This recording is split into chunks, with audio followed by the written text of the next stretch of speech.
네, 여러분 안녕하세요. 오늘 저와 함께 공부할 작품은요, 최치원의 제 가야산 독서당입니다. 이 작품은 한시 중에서 우리가 최치원의 작품, 굉장히 자주 빈출되는 작품인데요.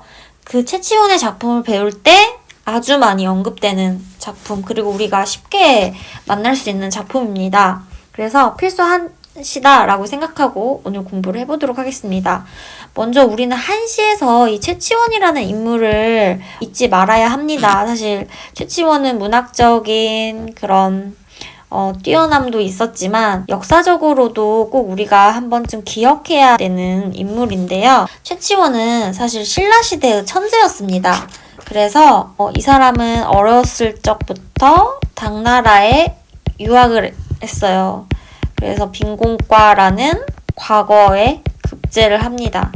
다음에 굉장히 뛰어난 거였냐면 문장가였어요. 이렇게 너무너무 똑똑했지만 요즘 같은 시대에야 뭐 세계적으로 알아주는 그런 학자가 될 수 있었겠지만 이때 당나라라는 공간에서 신라라는 작은 나라에서 온 외국인이었기 때문에 그 재능을 인정받지 못합니다. 그래서 최치원은 굉장한 좌절감을 느끼게 되고 또 고국이랑 굉장히 떨어져 있으니까 외로움을 느낄 수밖에 없잖아요. 그래서 탄생한 유명한 한시가 바로 촉규화라는 한시이고, 여기서 이 촉규화의 화가 이 꽃인데 자신을 이제 꽃에 비유해서 표현을 했고요. 추야우중입니다. 이거는 가을 밤에 비가 오는 도중에 이제 생각하는 그런 쓸쓸함과 서러움이라고 생각하시면 돼요. 외롭게 당나라에서 유학을 하다가 이제 신라로 귀국을 합니다. 그리고 신라의 그런 정치에 도움이 되는 내정개혁을 촉구를 하거나 개원필경 같은 자신의 문집을 임금에게 올리기도 하는데요. 하필 신라에 와서도 최치원은 어찌됐든 간에 육두품이라는 그 신분제에서 좀 낮은 계층이었어요. 그래서 자신이 성골이나 진골 같은 그런 타고난 양반이 아니었기 때문에 굉장히 많은 비난과 냉대를 받게 됩니다. 이미 당나라에서 한번 좌절을 했는데 신라에 와서도 역시 한번 좌절을 하게 되는 그런 상황인 거예요. 그래서 이 천재 문장가는 결국 세상을 버리고 어떻게 하냐면 가야산이라는 산에 들어가서 은거를 하고 삽니다. 요즘에 나는 자연인이다라는 프로그램 굉장히 인기가 많은데요. 그렇게 세상을 등지고 여기 산에서 은거하면서 시를 씁니다. 바로 이 제 가야산 독서당이 바로 뭐냐면 가야산에 있는 독서당에서 지었다라는 의미예요. 그리고 영영 세상으로 돌아오지 않았다고 해요. 이런 최치원의 그런 인생, 굉장히 비극적인 지식인의 인생인데요. 또 이게 고전소설의 최고운전으로도 나타납니다. 그래서 여기서 최고운전의 이 최고운이 바로 최치원을 의미하는데요. 이 최치원이 굉장히 영웅적인 인물로 나와서 실제 현실에서는 이루지 못한 이상을 실천하고 굉장한 영웅적인 모습을 보여주는 그런 소설로 허구 세계에서 최치원이 다시 등장하기도 합니다.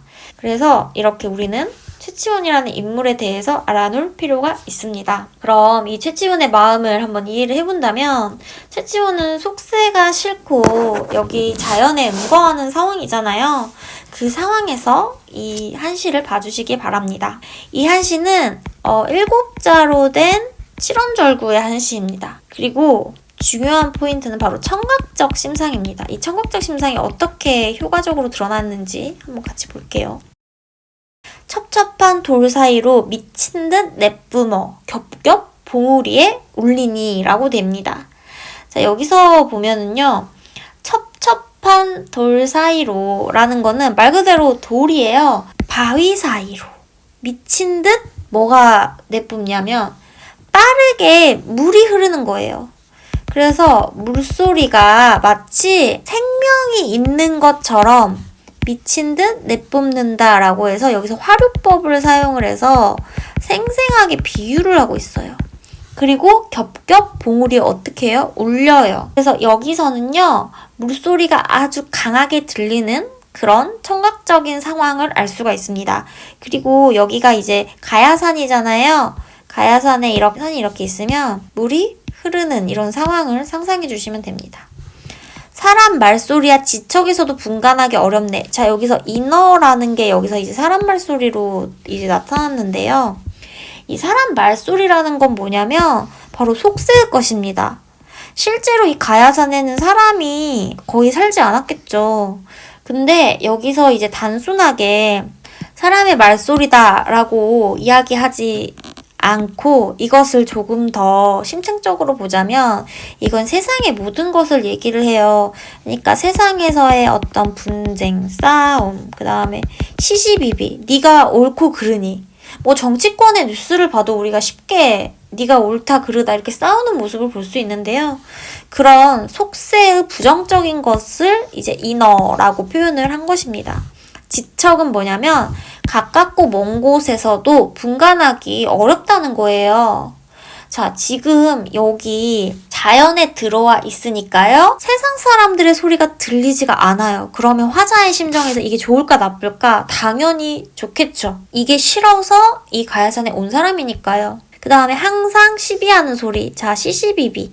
항상 옳고 그르니 하는 소리가 귀에 들릴까? 이 사람 어때요? 아, 두려워하기에 지금 이 사람 두려움의 정서, 부정적인 정서를 가지고 있다. 속세에 대해서. 그래서 여기서는 이제 시비하는 소리도 부정적인 말소리로 볼 수가 있습니다.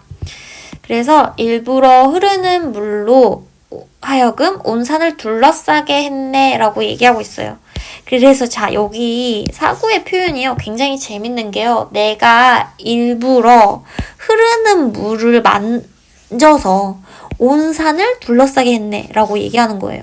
자, 화자는 인간이잖아요. 인간이 이렇게 흐르는 물을 만져서 산을 둘러싸게 만들어 버릴 수 있을까요? 그럴 수 없죠. 근데 왜 이렇게 표현을 했을까? 이것은 바로 이런 흐르는 자연물을 어떻게 주관적으로 변용했다라고 볼 수가 있는 거예요.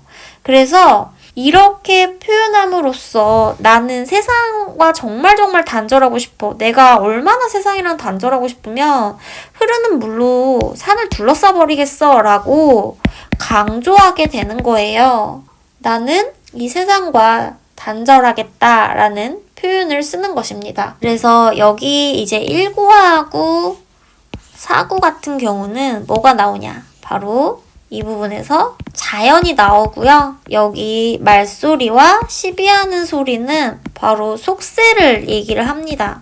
그래서 구조로 보자면 1구, 4구는 자연, 그 다음에 2구, 3구는 속세 이렇게 생각할 수 있어요. 그래서 이것을 대조시킴으로써 화자가 느끼는 그런 좌절감과 함께 세상 속에서 운둔하고 싶은 그런 마음을 강조하는 것입니다. 그리고 이렇게 자연물이 주관적으로 변형되는 부분은 황진이의 시조에서도 동짓달 기나긴 밤을에서도 밤이라는 추상적 시간을 꺾어서 내가 이불에 넣고 싶다 이런 표현이 나와요. 이런 표현 자체가 뭔가 후대의 문학에 영향을 주기도 했다라고 우리가 볼 수 있죠. 그리고 이 물이라는 소재가 여기서뿐만 아니라 속세랑 단절하는 아주 중요한 소재가 됩니다. 물은 이별, 단절, 그 다음에 소멸, 죽음 이런 것들을 상징하는 아주 원형적인 대표적인 이미지입니다. 여기까지 여러분들이 정리를 하고 최치원의 한시에 조금 더 가까워졌으면 좋겠습니다. 오늘 수업은 여기까지고요. 다음 시간에 다시 만나요. 좋아요와 구독 꼭 눌러주세요. 안녕.